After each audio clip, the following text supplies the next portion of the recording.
Welcome back to another episode of Big Shticks. Guys, today, home with the kids, during the pandemic, we're gonna make some banana bread. We're gonna make it two different ways. We'll make one with chocolate, one with walnuts. We'll probably make a lot more loaves off camera. But as you can see here, I got quite a few bananas that have seen better days. And if any of you guys know anything about making banana bread, it's that the blacker the banana, the better it's gonna be, baby. A complete list of ingredients will be in the description below. All right, let's get this party started with 1 stick of room temperature butter. We'll add a 1/2 cup of white sugar, a 1/2 cup of brown sugar for its moisture content, and we're gonna take an electric mixer and we're gonna cream those items together. Hold it up right now.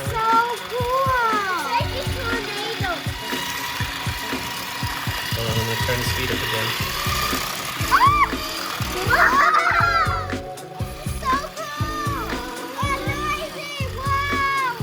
All right, now that we've got this nice and creamed, it's time to move on to the next step.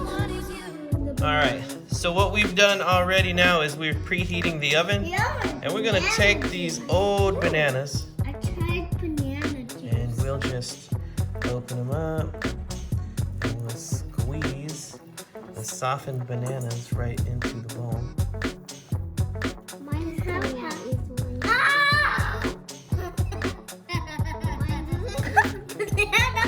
Let it in. All right, so 3 whole bananas. Now we get to mash the bananas. See, like that, Jonah. And if you're using very ripe bananas, it's not very hard to do at all. All right, now that those bananas are all smashed up, let's add 1/3 cup of milk to the party, 2 tablespoons of sour cream, 2 liquid chickens, and let's beat them things up until it's all mixed together like so. All right, let's add that to our creamed butter sugar mixture and throw in 1 teaspoon of vanilla extract and give it a whirl. In the bowl, we have 2 cups of all-purpose flour. On the plate, we have 1.5 teaspoons of cinnamon, 1 teaspoon each of baking soda and baking powder, and 3/4 teaspoon of salt. And we're just gonna mix that up with a whisk. Mix it up good, kiddo. Is that fun? Yeah? I know what's fun. All right, time to add the wet batter to our dry ingredients, and we'll get that all mixed up. Whoa, looks so cool. So here's the most important part of the process, guys. You want to work this by hand, and you want to work it slowly and gently, sliding the spatula underneath to raise up the dry product into the wet. Once it no longer looks dry anymore, stop stirring it.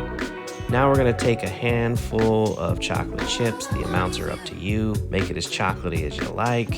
Give it a slight swirl, and then we'll transfer it to the pan. All right, so here's a little tip. I like to spray my pan with oil first and then put the parchment paper in so that when I drop the batter in, it stays in place. It looks like a fruit mountain. All right, we're gonna give this pan a couple shakes, couple of thumps, and we'll get started on our next wet batter for the next loaf.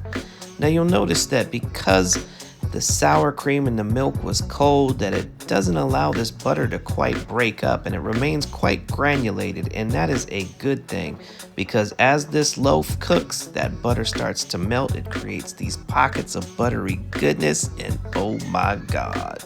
Now let's go ahead and get that wet batter into our dry ingredients. And again, we'll stir it up by hand, and I'll spare your ears the suffrage as my daughter is obviously angry with who her new teacher is these days. I'll give you a hint. It's me. Oh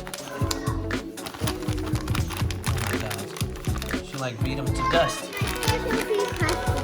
Crushed walnuts, you turned it to walnut powder. All right, into the parchment-lined loaf pan we go. Give it a shake. And we'll place both loaves into the oven for 1 hour and 10 minutes at 325. Here we are at the 1 hour and 10 minute mark. We'll go ahead and take them out and give them the dip test. This first one comes out spot on and dry. This second one, because it has a thicker pan, required an additional 10 minutes to cook. All right, it's time again. Hey, what's you cooking? What's you cooking? Hey, what are you cooking, big Shticks? What's that, meatloaf? Oh. Banana bread. We'll rest this for 10 minutes and take them out.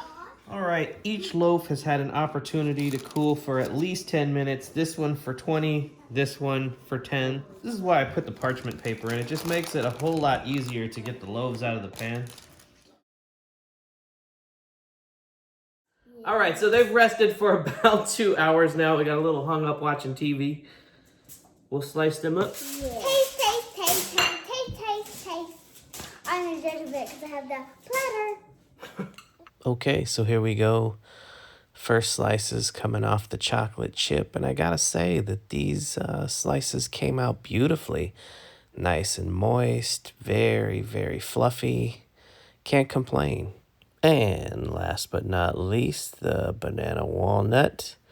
And this one was quite different. The top had a crust that was relatively crunchy, and it was a beautiful contrast between the moist and fluffy center.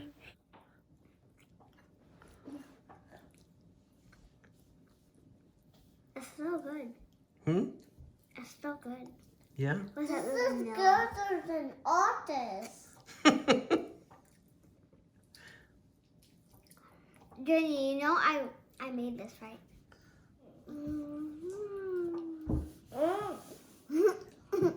I like mine with butter. Ew. Ew. What you mean, ew? Look, it makes them more slippery. Have I tried that? It makes don't them know. more slippery. Oh, That's really good. I told you. All right, folks, that's going to wrap up this here video. So don't forget to like, share, comment, subscribe, and all that good stuff. Until next time, folks, from our kitchen to yours. Big Shticks out.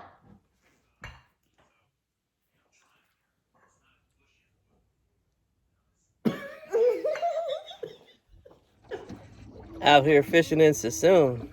I gotta know, is this the same thing as a banana on the boat?